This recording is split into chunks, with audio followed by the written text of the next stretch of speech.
भगवद गीता अध्याय 1 अर्जुन विषाद योग। भगवद गीता भारतीय दर्शन और संस्कृति का एक अद्भुत ग्रंथ है जिसमें भगवान कृष्ण और अर्जुन के बीच संवाद है। ये ग्रंथ महाभारत के भीष्म पर्व में स्थित है। गीता में कुल 18 अध्याय हैं और पहला अध्याय अर्जुन विषाद योग है। यह अध्याय युद्ध की तैयारियों के बीच अर्जुन की मानसिक और नैतिक दुविधाओं को दर्शाता है। अध्याय का पृष्ठभूमि। इस अध्याय की पृष्ठभूमि महाभारत के कुरुक्षेत्र युद्ध में है। पांडवों और कौरवों के बीच होने वाले इस युद्ध में अर्जुन एक कुशल योद्धा होने के नाते अपने धर्म और कर्तव्य के प्रति संदेह में है। इस अध्याय में अर्जुन की मनोदशा, उसके विचार, भावनाएं और उसकी दुविधाएं प्रमुखता से प्रकट होती हैं। अध्याय का सारांश। श्लोक 1 से 3 धृतराष्ट्र का प्रश्न। अध्याय की शुरुआत धृतराष्ट्र के प्रश्न से होती है। वे संजय से पूछते हैं कि कुरुक्षेत्र के मैदान में क्या हो रहा है। वे ये जानना चाहते हैं कि उनके पुत्र क्या कर रहे हैं और पांडवों की स्थिति क्या है। धृतराष्ट्र की आंखों से छुपी अपनी संतान की स्थिति को जानने की जिज्ञासा इस संवाद में दिखती है। श्लोक 1। धृतराष्ट्र ने कहा, हे संजय, जब मेरे पुत्र और पांडव एकत्र हुए तब क्या हुआ? ये प्रश्न न केवल धृतराष्ट्र की चिंता को दर्शाता है बल्कि यह युद्ध के संभावित परिणामों के प्रति उनकी आशंका को भी प्रकट करता है। श्लोक 4 से 20 सेनाओं का वर्णन। संजय धृतराष्ट्र को युद्ध के मैदान की स्थिति का वर्णन करते हैं। वह कौरवों और पांडवों की सेनाओं की संख्या, उनके वीर योद्धाओं और उनकी रणनीतियों का उल्लेख करते हैं। अर्जुन को देखकर दुर्योधन अपने सेनापतियों को निर्देश देता है, जो अपने प्रतिद्वंद्वियों को देखने के लिए उत्सुक है। श्लोक 20। कृष्ण के रथ में बैठे अर्जुन ने रथ को दोनों सेनाओं के बीच ले जाकर अपनी धनुष बीम उठाई। यहाँ अर्जुन का रथ के बीच में खड़ा होना ये दर्शाता है कि वह युद्ध की स्थिति को समझने के लिए तैयार हैं, लेकिन उनकी भावनाएं और विचार जटिल हैं। श्लोक 21 से 30 अर्जुन का मोह। जब अर्जुन ने अपने परिवार के सदस्यों, गुरु और मित्रों को युद्ध भूमि में देखा तो उसकी आंखों में आंसू आ गए। वह युद्ध के बारे में विचार करते हुए असमंजस में पड़ गए। अर्जुन का यह मोह उसे युद्ध करने से रोकने लगा। श्लोक 25 से 26 अर्जुन ने देखा कि वहां उसके दादा, गुरु, भाई और सगे संबंधी खड़े हैं।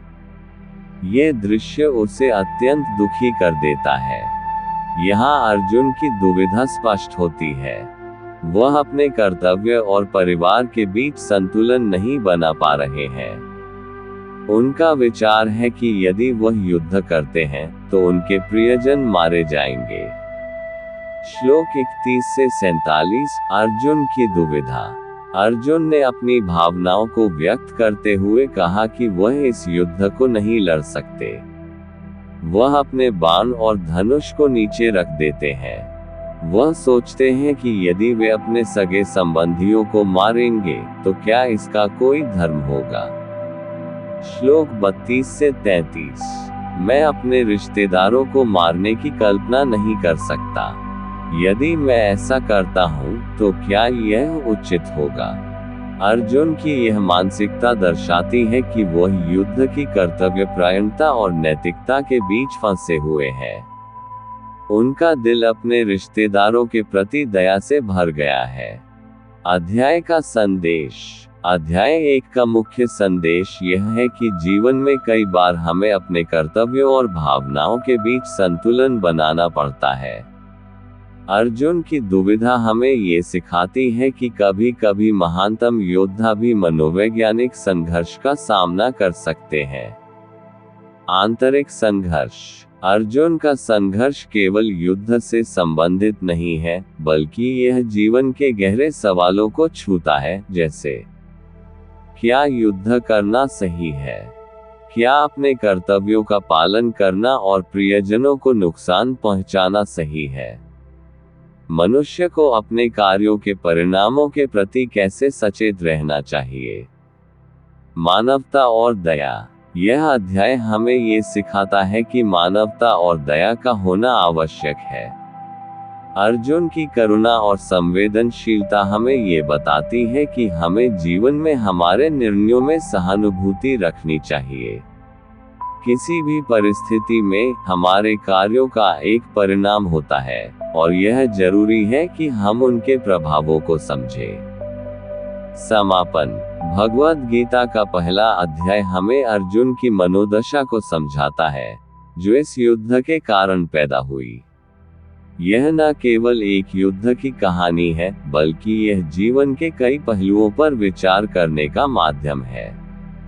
अर्जुन की दुविधा हमें ये सिखाती है कि जब हम जीवन में कठिन निर्णय लेते हैं, तब हमें हमारे मन की स्थिति और हमारे अंतर्द्वंद्व को समझना चाहिए।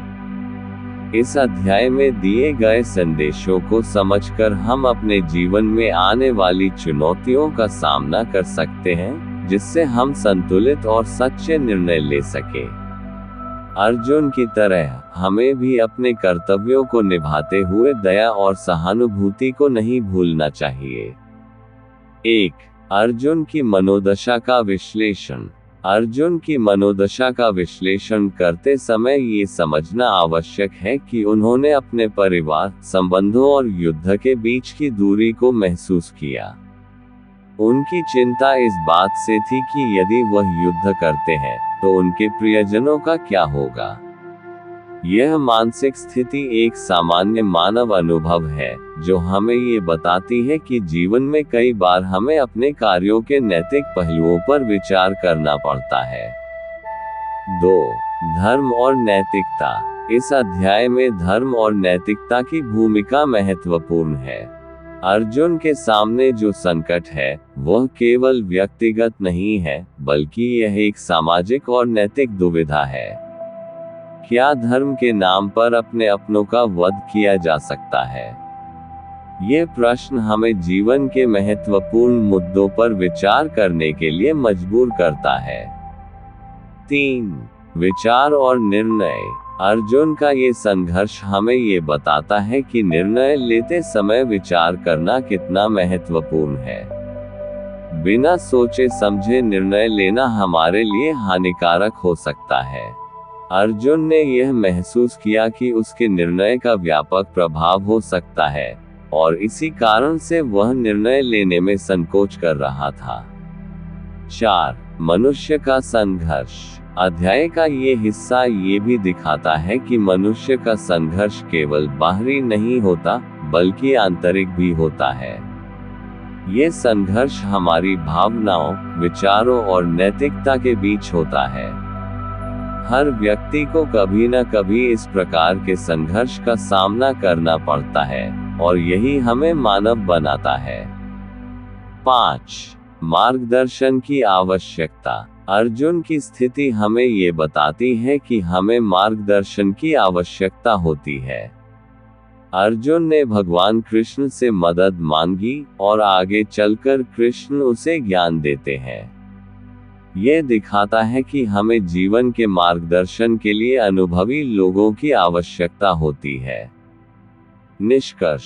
अध्याय 1 अर्जुन विषाद योग न केवल एक युद्ध की शुरुआत का वर्णन करता है, बल्कि यह जीवन की गहरी दुविधाओं और संघर्षों का प्रतीक है। अर्जुन की मनोदशा, उसकी चिंताएं और उसके विचार हमें ये सिखाते हैं कि हम सभी को अपने कार्यों के परिणामों के प्रति सचेत रहना चाहिए और जब आवश्यक हो तब मार्गदर्शन लेना चाहिए।